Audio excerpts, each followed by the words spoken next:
On the 25th of May, Lebanon celebrated its national holiday Liberation Day, commemorating Israel's withdrawal from southern Lebanon after 22 years, as a result of Hezbollah resistance, described by Israeli authorities as Iranian aggression against Israel in Israeli-occupied Lebanon.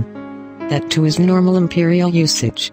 Thus President John F. Kennedy condemned the assault from the inside in South Vietnam, which is manipulated from the north.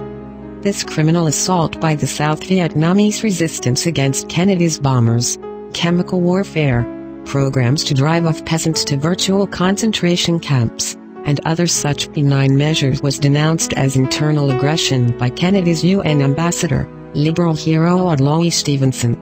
North Vietnamese support for their countrymen in the US-occupied South is aggression, intolerable interference with Washington's righteous mission. Kennedy advisors Arthur Schlesinger and Theodore Sorensen, considered those, also praised Washington's intervention to reverse aggression in South Vietnam, by the indigenous resistance, as they knew, at least if they read United States intelligence reports. In 1955, the United States Joint Chiefs of Staff had defined several types of aggression, including aggression other than armed, i.e., political warfare, or subversion. For example, an internal uprising against a US-imposed police state, or elections that come out the wrong way. The usage is also common in scholarship and political commentary, and makes sense on the prevailing assumption that we own the world.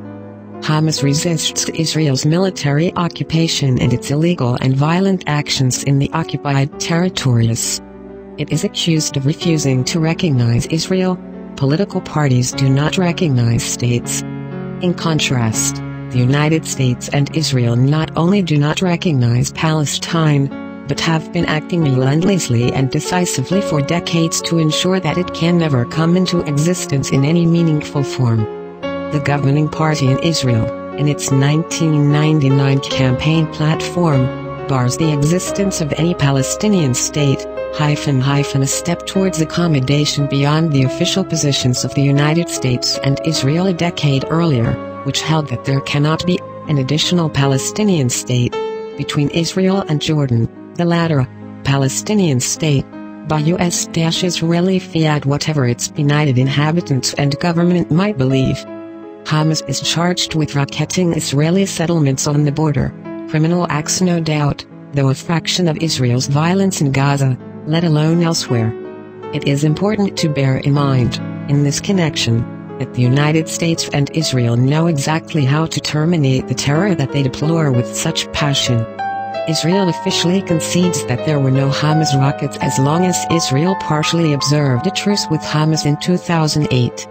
Israel rejected Hamas's offer to renew the truce, preferring to launch the murderous and destructive Operation Cast Lead against Gaza in December 2008, with full United States backing, an exploit of murderous aggression without the slightest credible pretext on either legal or moral grounds.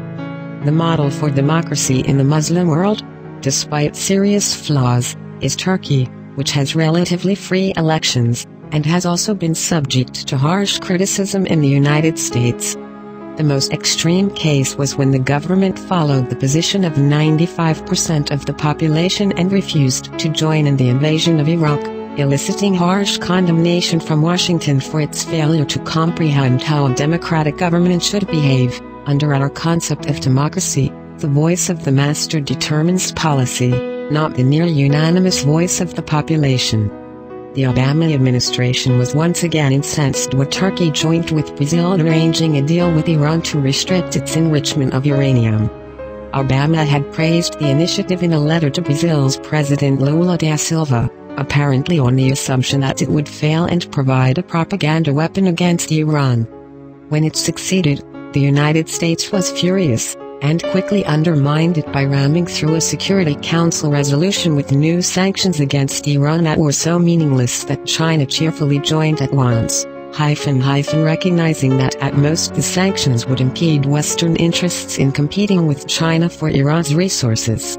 Once again, Washington acted forthrightly to ensure that others would not interfere with United States control of the region. Not surprisingly, Turkey, along with Brazil, voted against the United States sanctions motion in the Security Council. The other regional member, Lebanon, abstained.